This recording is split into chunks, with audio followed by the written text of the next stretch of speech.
Lisan seorang ibu. Assalamualaikum warahmatullahi wabarakatuh. Apa kabar semua sahabat kakak bercerita?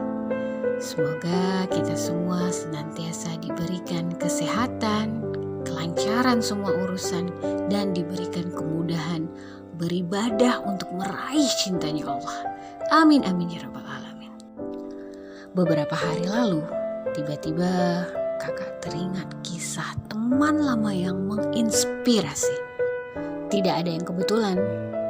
Allah takdirkan kakak mengingat kisah 15 tahun lalu untuk diceritakan hari ini. Alhamdulillah. Kita panggil saja Soleha ini dengan panggilan Aisyah. Beliau cerdas, berwawasan, berprinsip, dan sedikit keras. Mirip seperti karakter Aisyah yang sering kita dengar. Kakak lumayan dekat dengan Aisyah dan keluarga. Kakak sering berkunjung ke rumahnya. Begitu juga sebaliknya. Ibu dan semua saudaranya mengenal kakak.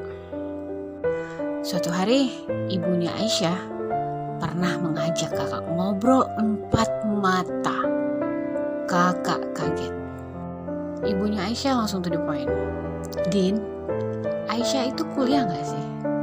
Kenapa temannya datang ke sini nanyain Aisyah sudah lama gak masuk kuliah? Kakak hanya menjawab tidak tahu, karena memang tidak tahu. Kita beda jurusan.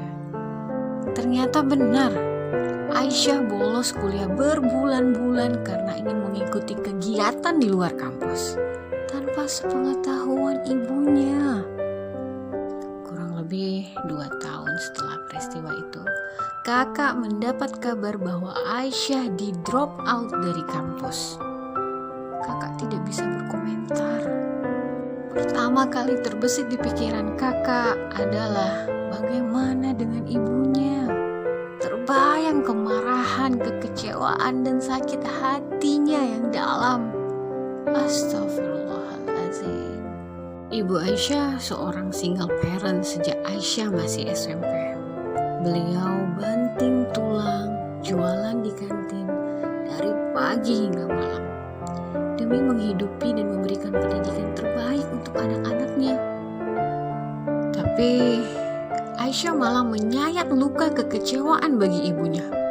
Sejak saat itu, sikap ibu Aisyah tidak pernah mesra pada Aisyah. Bahkan kerap kali ibunya berwajah masam, berbicara ketus, dan tidak peduli. Kesedihan juga dirasakan Aisyah yang ingin diperlakukan sama dengan saudara-saudara yang lain. Tapi apa daya, kekecewaan yang dalam sudah dirasakan ibu Aisyah. Aisyah tetap berusaha mencuri kembali hati ibunya.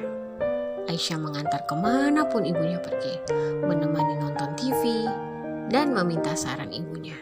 Ibu Aisyah menyarankan Aisyah tetap mencoba tawaran mengikuti perlombaan ajang bakat di kota Pontianak masa itu.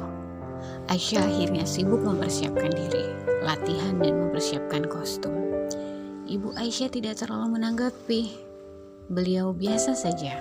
Di saat semuanya sudah siap berangkat, Ibu Aisyah masih duduk di atas sejadah dengan balutan mukena. Beliau memutuskan untuk pergi belakangan.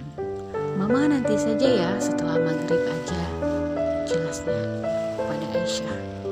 Saat acara berlangsung, untuk pertama kalinya kakak melihat senyum yang lebar terukir dari wajah ibunya Aisyah. Paras wajah kebanggaan menanti anaknya yang akan tampil di panggung. Pada akhir acara, MC mengumumkan pemenang dari perlombaan ajang berbakat masa itu. Masya Allah, alhamdulillah, nama Aisyah disebut sebagai juara 3. Kakak, saudara Aisyah, dan teman-teman yang menjadi support system masa itu sangat bahagia. Apalagi ibu Aisyah. Beliau tidak bisa menyembunyikan rasa bahagianya melihat anaknya juara 3. Saat pulang, ibunya Aisyah membuka sebuah cerita dan rahasia. Sebelum berangkat, Mama berdoa setelah sholat, memohon kepada Allah agar Aisyah diberi kesempatan untuk menang, meski bukan juara 1. Keadaan menjadi hening. Kakak, Teman dan saudara Aisyah diam menyimak setiap kalimat yang dilontarkan Ibu Aisyah. Masya Allah. Masya Allah, sekejap saja Allah kabulkan doa seorang ibu yang tulus kepada anaknya. Melalui kisah nyata Aisyah ini menunjukkan kebesaran Allah. Allah Maha mendengar lisan-lisan hambanya yang tulus berdoa dan meminta kepadanya. Semoga kisah Aisyah ini mampu mempertebal keyakinan kita bahwa ridho orang tua adalah ridho Allah. Kisah nyata Aisyah ini adalah salah satu kisah cinta seorang ibu yang takkan pernah padam. Meski hatinya sakit, kecewanya dalam, tapi lisannya tak akan putus mendoakan anaknya. Kisah Aisyah ini adalah bukti kelemahan kita sebagai manusia. Kita manusia hanya dapat menilai dengan mata dan telinga kita saja apa yang kita lihat dan apa yang kita dengar. Mata melihat sikap tak peduli Ibu Aisyah, telinga mendengar bahasa ketus Ibu Aisyah, tapi mampukah menilai isi hatinya? Tidak.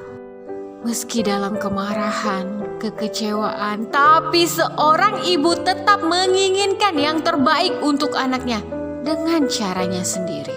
Kita menyakiti ibu 100 kali, tapi ibu memiliki 1000 maaf buat kita sebagai anaknya. Masya Allah. Ibu Aisyah meyakini bahwa satu-satunya zat yang mampu menolong Aisyah adalah Allah, bukan manusia. Sikap Ibu Aisyah yang mendatangi Allah lebih dulu membuat Allah senang. Kemudian Allah kabulkan doa Ibu Aisyah. Masya Allah.